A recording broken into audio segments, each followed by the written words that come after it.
Episode 8, the Ball Card Show, the Ocho. Yep, we're here for all of your random off-the-wall sports needs.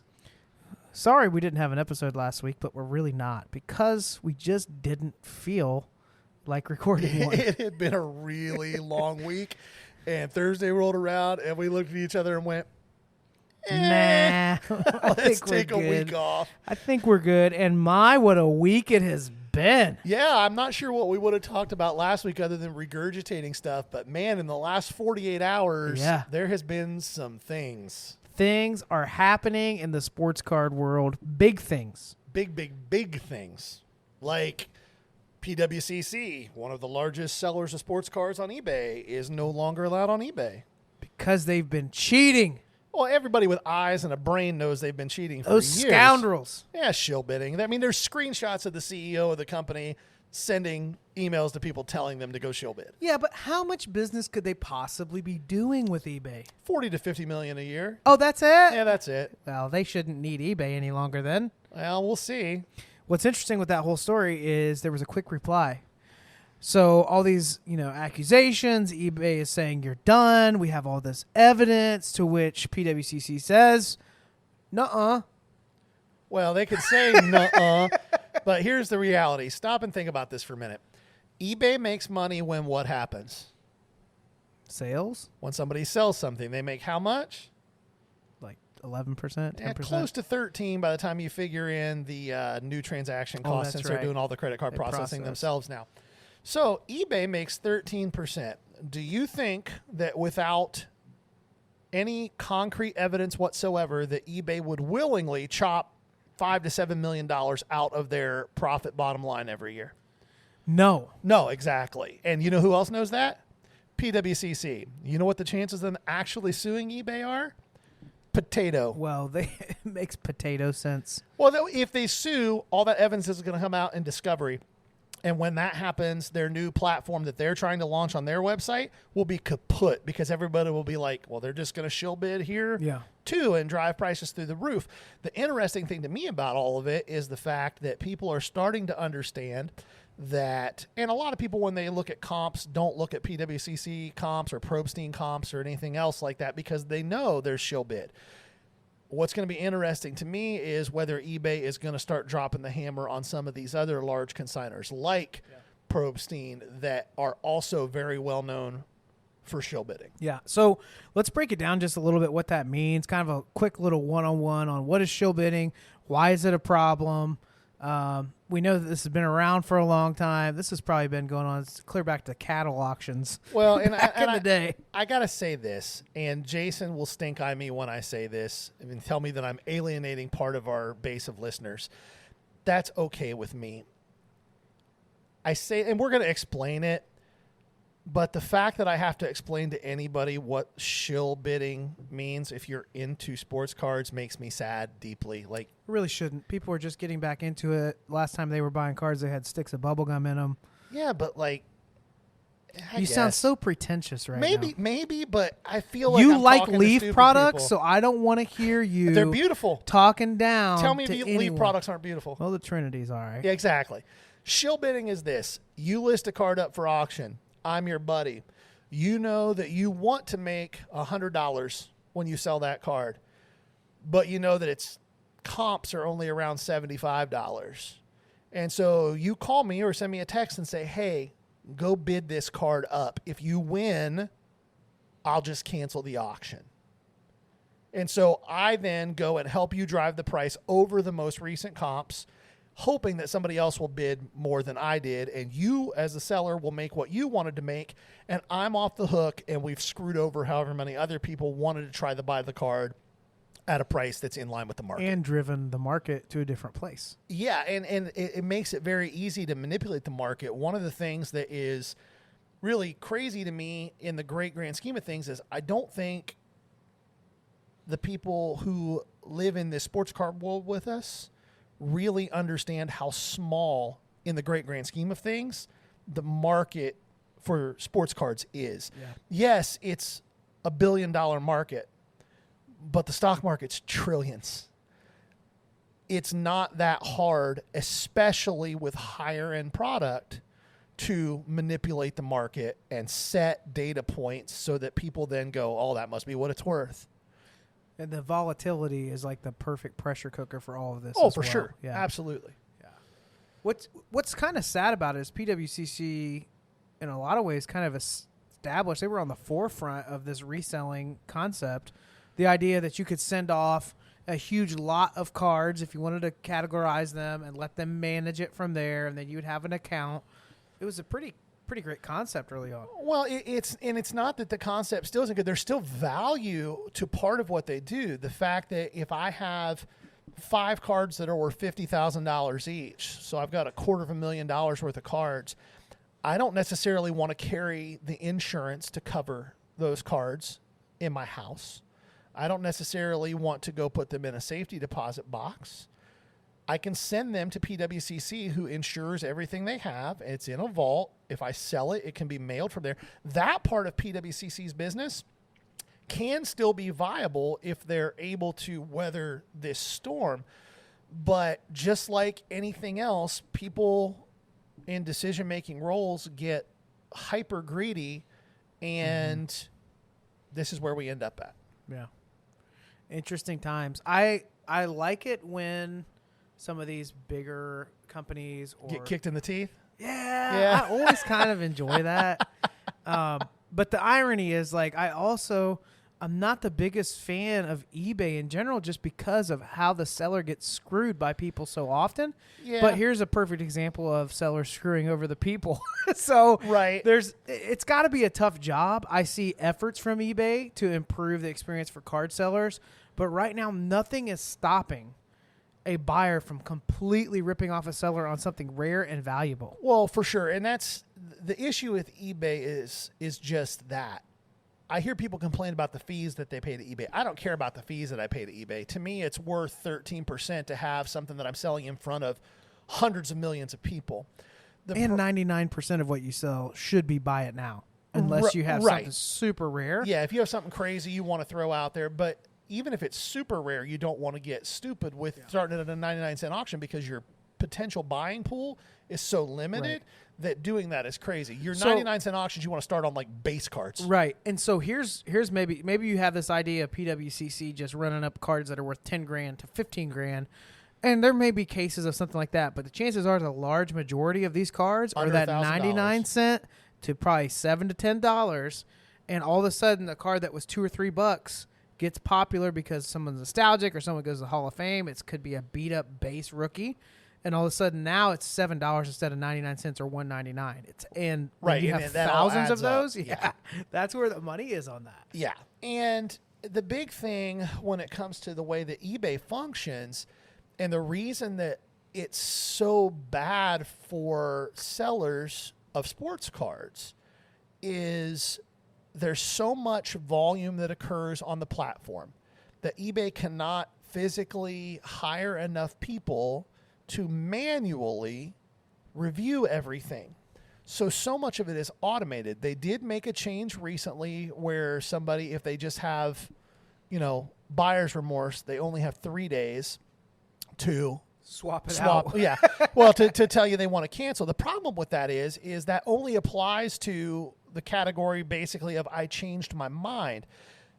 If I wait more than 3 days, I can just say, hey, this card wasn't as described, or it's damaged and it wasn't disclosed, even if that's not true. And then if I'm the seller of that card and I get that message, if I choose to respond with, hey, I'm not taking your return, there's a very good chance that the buyer is going to damage the card on purpose and then send it back to you. Yeah. And then you're out the card and the money, which is why I tell people all the time, if you're getting into a fight on eBay with a buyer, just give them their money back and move on with your life. Also, I'd say if you have something more valuable, you're much better off selling graded cards, because it is a sealed product at that time. It's treated a little bit different on the return policy. Right. So it's just something to consider.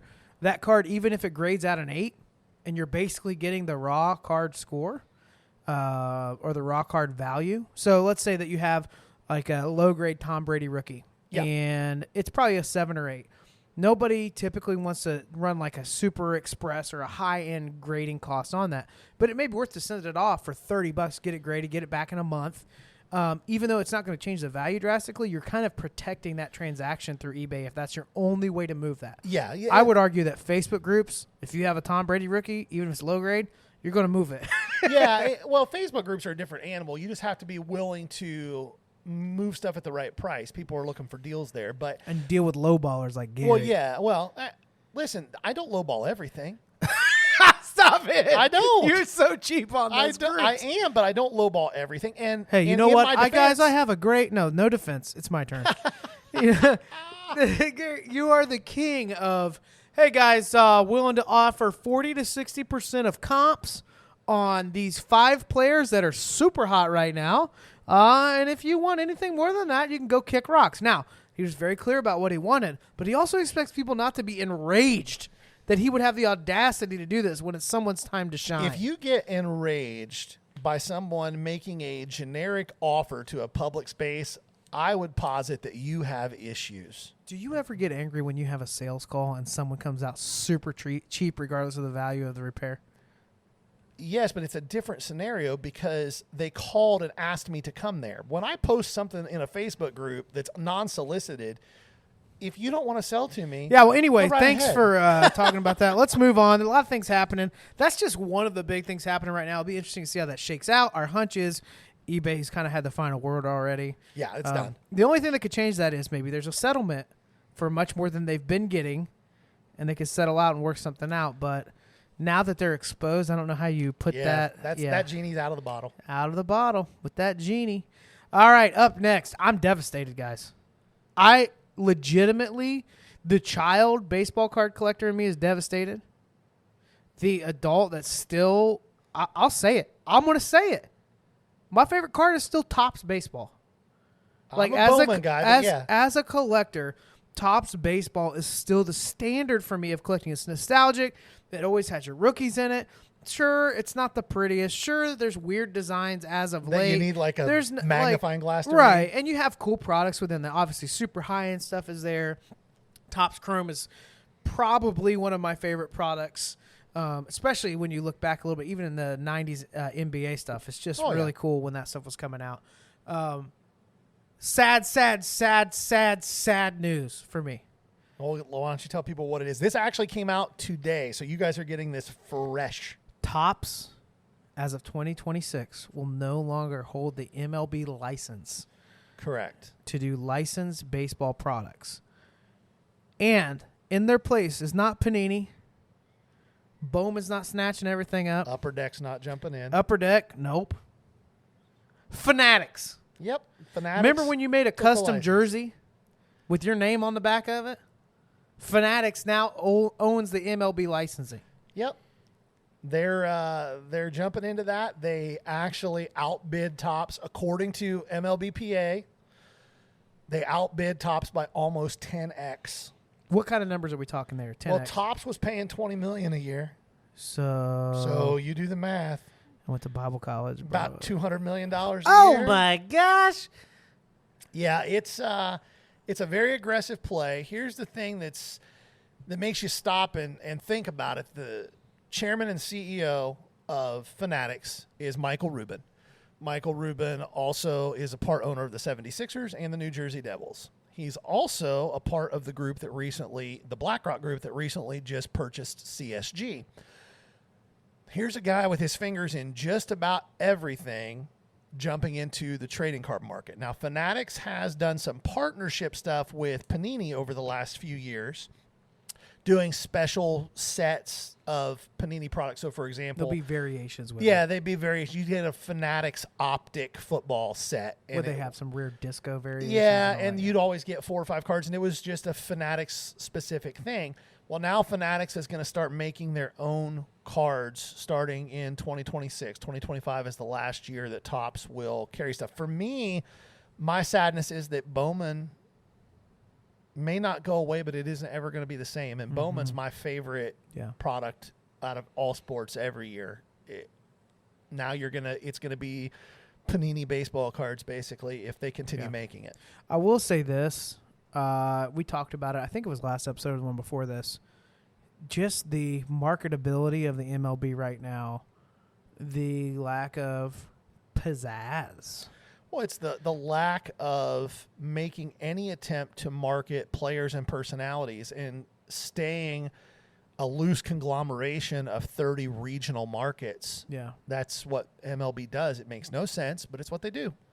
And so it's a challenge. It'll be interesting to see what Fanatics can do. What are you hoping for with products? I guess my hope is that A real they leafy will, vibe? well, I just want them to make, if they're going to jump into the market, I want them to make products that not only look good, but that are varied enough that they can touch all parts of the collecting market. Mm-hmm. Topps, one of the things about Topps, even throughout this massive growth in the market and the massive rise in prices that we've seen, Topps has been the one company that has not done that as much. You can still buy Topps hobby boxes for reasonable prices. Topps Chrome comes out tomorrow. I've already got a box reserved from my LCS. I can get a regular hobby box that has 2 autos in it. I think I'm going to be able to get it for like $230. And if I want a jumbo, I was told I could get one for about $450. That's 5 autos. Yeah. I don't know that I'm going to pull the trigger on a jumbo. I'll probably just buy a hobby. But in general, Topps has not gone Panini's route of just trying to wring every last penny out of every last customer. I hope that Fanatics also has that level of restraint when they enter the market. Yeah. Of course, 3 years from now, who knows what the market's going to look like. It could be different, and some cool things are happening. I want to talk a little bit about the Field of Dreams game that took place. Oh, it was a blast. How cool was a walk-off home run to end the game? Oh, my goodness. And the best meme I saw after it was the Yankees are the only team to ever lose a game in Iowa. It was awesome. Oh, man. F it the was Yankees. Well, I think what's cool is that as they're creating some unique experiences, spending a little bit of money on something that cinematically, so they took time to do something unique visually. I feel like the NBA and the NFL have been investing in this like crazy every year to do something dramatic, different camera angles, new looks, and baseball just doesn't seem to have caught up to that. You know, you have some unique things happen with replay and all that, but to have a game like that where they have them walking through a cornfield, they're like absolutely nostalgic. Kevin Costner, get up here and give us a monologue. Are you kidding me right now? Yeah. How old did Kevin Costner look, by the way? He looked rough, but I watched Yellowstone, and I was kind of expecting that, you know? Yeah. I think it's crazy. They announced that already that they're doing a game next year at the same field, Reds versus Cubs. Reds fans, unite. Oh, my gosh. Anybody out there that I've talked to, any connections that I've made, people that were like, hey, man, you want to come out to the National? Hey. We want tickets. We want tickets. We'll do a live show from the Field of Dreams game next year. Let's do it. Let's go get that and make it happen. Oh, man. I think I'm going to try something risky here that I didn't talk to you about. Okay. I want to call my dad on speakerphone and break the news to him that Topps is getting rid of MLB and just get a reaction. Show prep. All right. So this could be a disaster or it could be good. Make sure you let him know we are live on the air. All right. And if this doesn't sound good, I apologize. I'm just trying here.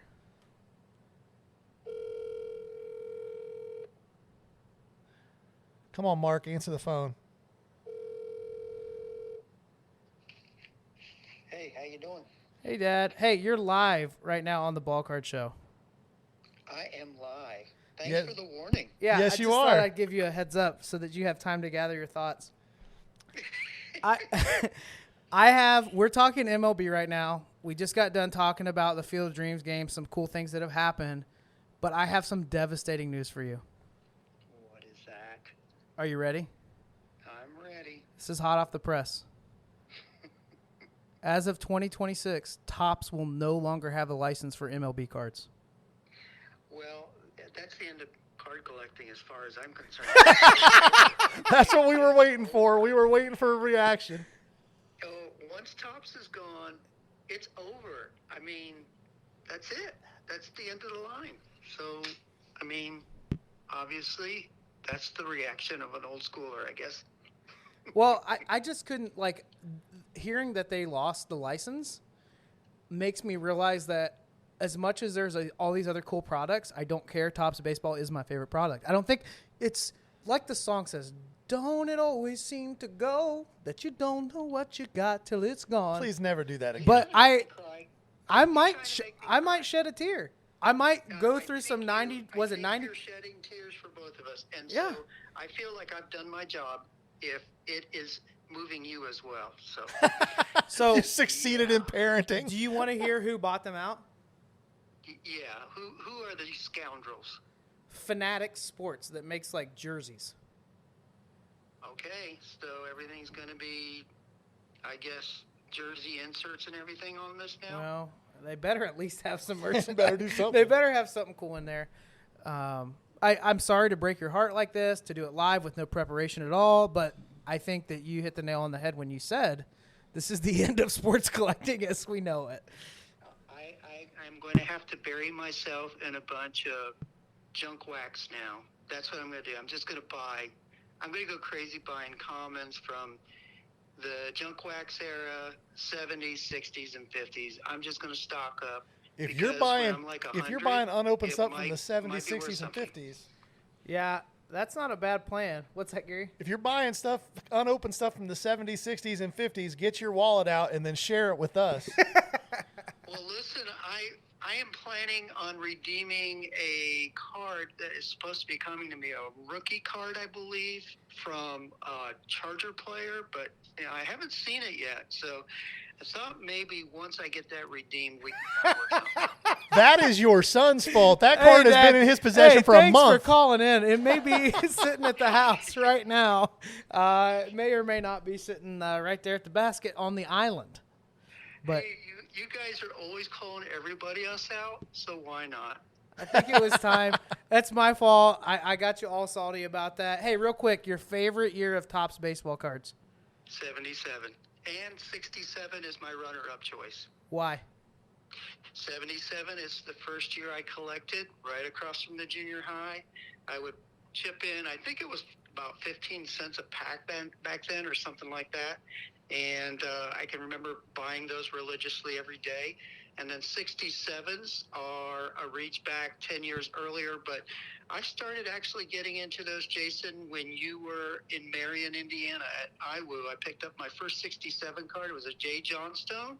So check it out. And from that point on, I got hooked and probably got about 70% of the collection.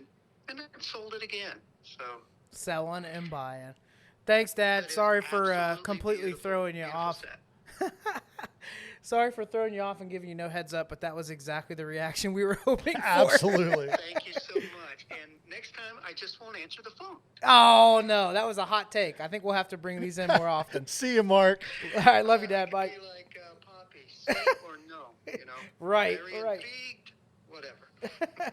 All right. I'll talk to you later. All right, bye-bye. Bye. So, everyone, that was Mark. That was Jason's dad. I would call my dad, but that would be hard because he's dead. All right.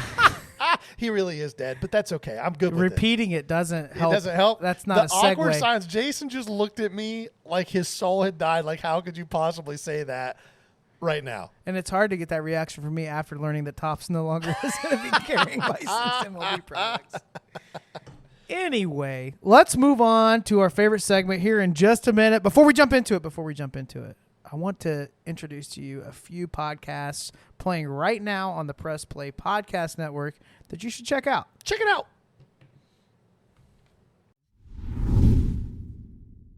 Hey, it's Tito, host of the Premier Fantasy Podcast. Get all the news and analysis you need to dominate your fantasy league. I've been doing this as long as anybody in the business. I can help give you the edge in your leagues. It's the Premier Fantasy Podcast, part of the Press Play Podcast Network.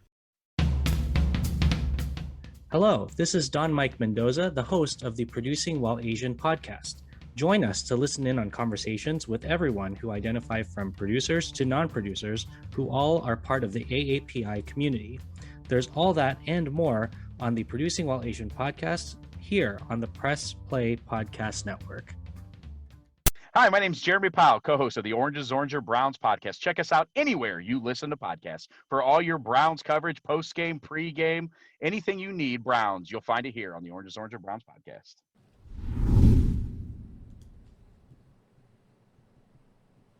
All right, we are back, and it is time for your favorite segment in the show, Pop or Drop. Pop or drop. We've talked a lot of baseball today, which I'm not offended about. I'm not disappointed in because I like talking baseball, but it's time to talk football. Everybody's thinking about it. Camps are going. Rumors are spreading. Preseason games are taking place. And I think we're just going to go over these top quarterbacks that were drafted this year. And just, Gary, I want a hot take. First up, Mr. Justin Fields from the Ohio State University. I think Justin Fields is undervalued right now in relation to the other quarterbacks in the class, namely Trevor Lawrence. Justin Fields, by all accounts, looks just like all of us who are Ohio State fans are used to seeing him look. Bears camp, he's tearing things up. If you saw any of the preseason game that he played in already, he started off a little slow, and then the game slowed down. And as soon as the game slowed down, he showed who he is. Crazy touch on the deep ball, 4.4 speed. He's 6'4". He weighs 230 pounds. He will run around you or he will run through you. Mm-hmm. And he can throw. Yeah, I've noticed a lot of hype around him. People have been surprised. Maybe they weren't expecting it just because of some of the other performances they saw with these other quarterbacks. But he's been consistently good through college. Yeah. And even great, some would say. And there's a little bit of drama in the locker room right now. I would call it drama. You and I have different opinions on this. Andy Dalton, if you didn't catch it, had an opportunity to do that little presser, and they were talking about Justin Fields. He said something to the effect of, he's going to have a bright future, but for now it's my time. And he's right. And that's what you want from your quarterback. If I'm a head coach, that's what I want my quarterback saying. Like, I'm going to help this kid. He's going to be good down the road. But right now, this is my show, and this is what we're going to do. Is there going to be that much of a difference between him and Justin Fields? I think that anytime that you have a veteran quarterback who's had the level of success that Andy Dalton has had, and people will sit and hear me say that and go, what are you talking about? And I would challenge you to actually go look at Andy Dalton's statistics and his record as a quarterback in the NFL. He led my Cincinnati Bengals to 5 playoff appearances in 7 years.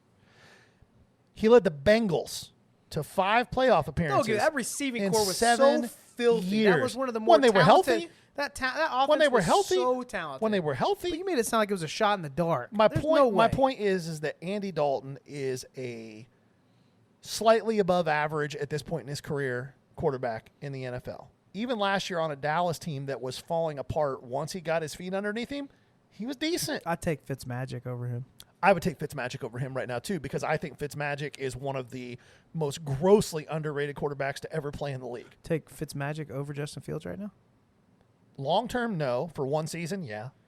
So how many weeks in before you think we see Justin Fields Depends starting? on the Bears' You think he record. starts? It depends on the Bears' record. If the Bears are winning under Andy Dalton, Fields won't get on the field. If they struggle, Matt Nagy has already shown that he has no problem with doing stupid things at the quarterback position. All right, that's a hot take. So undervalued. Yeah, I That's think a he's pop. undervalued. He's a pop. All right, Trevor Lawrence.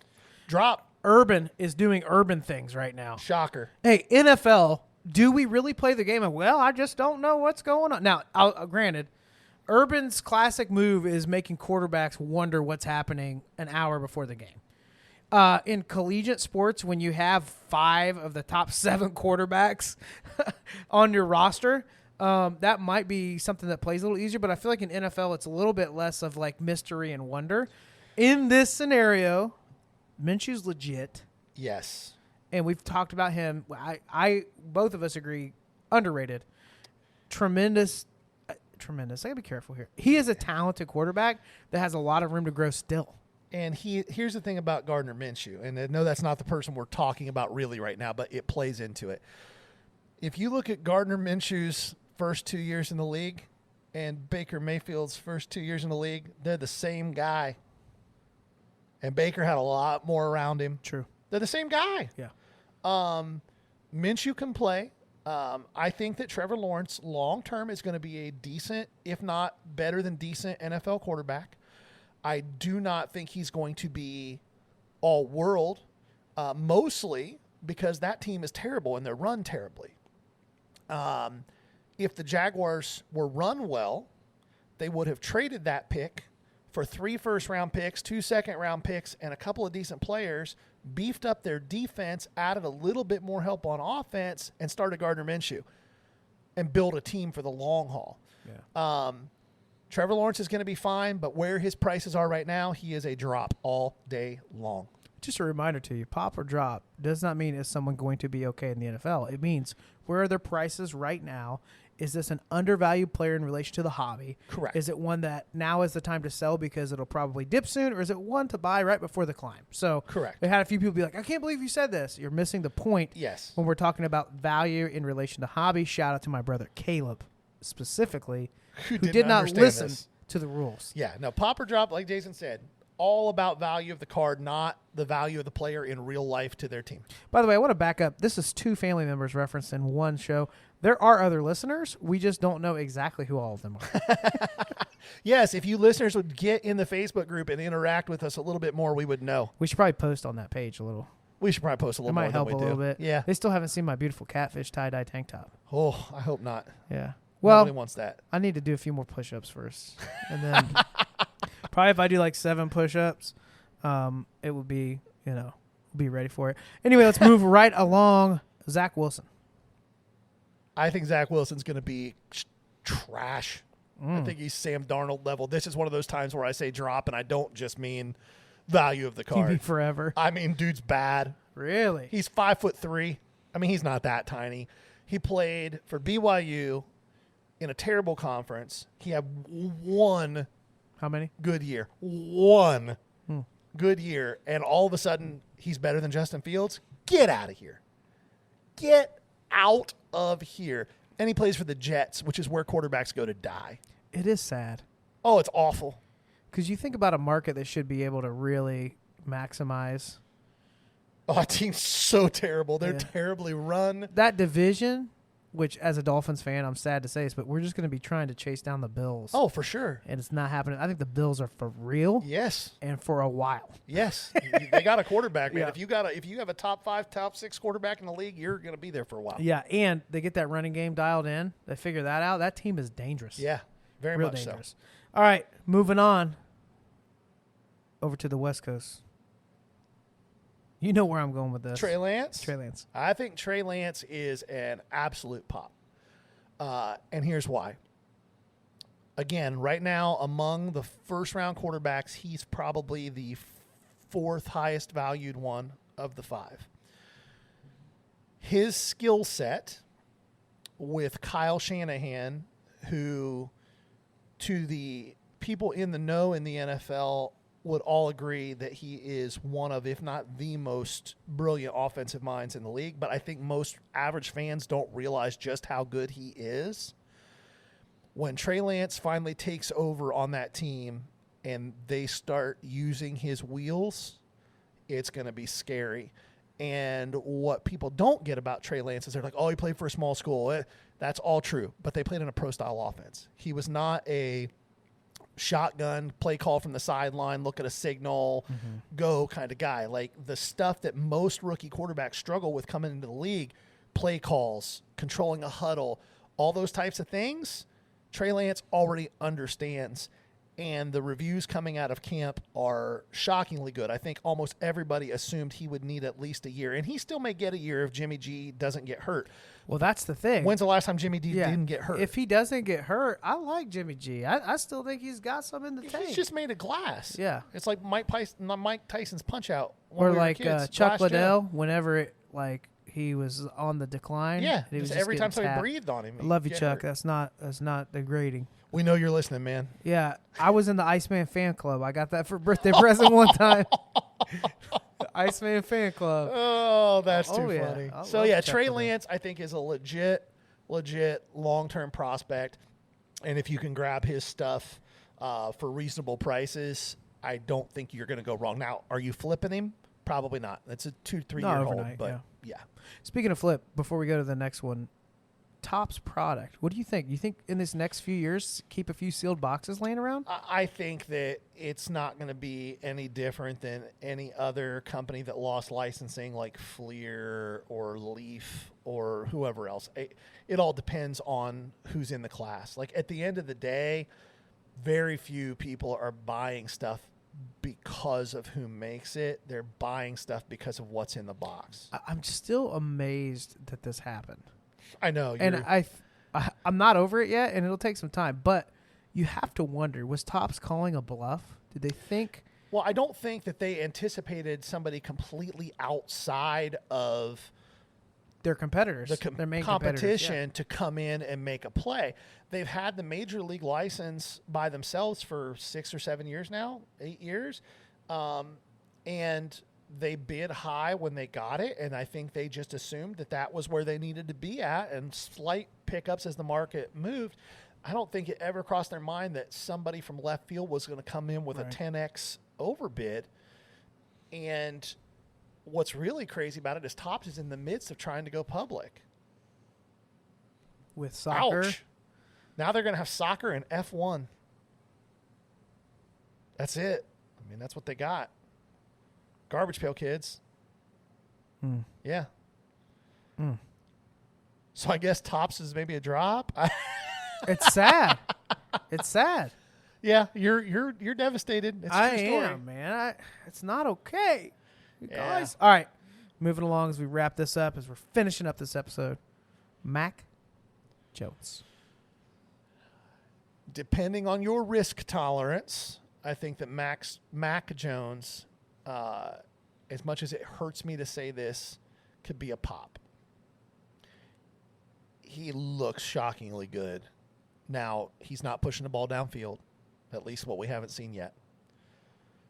But Bill Belichick and Josh McDaniels have a slight track record of taking marginally physically gifted quarterbacks and turning them into real players.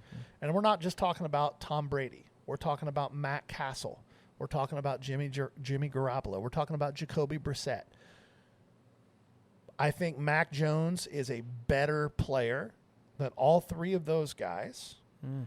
And his personality, his work ethic, everything about him as a player fits in that culture really well. And he is probably the least valued of the 5 first-round quarterbacks this year. And to me, that makes him a pop if you've got high risk tolerance. Yeah, and I think there'll be a rough year or two. And so the price might be just right. Yeah. You get it 5 games in, and you got a sub-500 record already with this powerhouse dynasty team. Yeah, and I think Cam Newton's probably going to start the season at quarterback, but he's bad. Yeah, he is Let's bad. just call it what it is. It's not disrespect. He's at a point in his career where his body just he's done. And the things that he always did well when he was healthy don't fit what Josh McDaniels and the Patriots do. Right. They just don't. I agree. I mean, I'm still sad. I don't think there's anywhere else for us to go. I just think we need a more in Topps. We're gonna design a headstone for Topps baseball and take a few pictures. I mean, we'll have a ceremony. It's almost like what my dad said was prophetic. You know, this is the end of sports card collecting as we know it. I think what he said was it was the end of sports card collecting for him. No. I think he Sure. meant for everyone. For everybody. Yeah. Because Yeah. the market is driven by MLB license products. I was going to say, I think most of the market's driven by NBA product, to be honest with you. Yeah. But for those old school guys, it's going to be a tough pill to swallow. Yeah. I just hope that Fanatics comes in and doesn't. Be good. Yeah, just don't screw up the one You know what I'm last picturing? product bastion. Just a really ugly logo. Like, in the do you top right remember like the corner. early 2000s Fleer Authentics? with, the like, Upper the- Deck made Authentics, not Fleer. Was it not? Are you sure? Yeah. Upper The Deck made Authentics was the Authentics. awkward die cuts that had the jersey patches in it. Authentics with an X. Yeah, that was Upper Deck. Yeah, that I'm picturing something like that. Yeah, I think they might do a little bit better than that. I really hope. Fingers crossed. Fingers crossed. Here's some pine tar. Game used pine tar. That's where we're gonna end this episode. That'd actually be Game pretty Used Pine sweet. Tar. Game Just used a pine tar. sticky card. This has been the Ball Card Show on the Press Play Podcast Network. We'll see you the next time we see you. Thanks for hanging out with us, guys. We appreciate you. We won't see you because it's a podcast, but I think we got the point. We're trying. Peace. All right. Bye.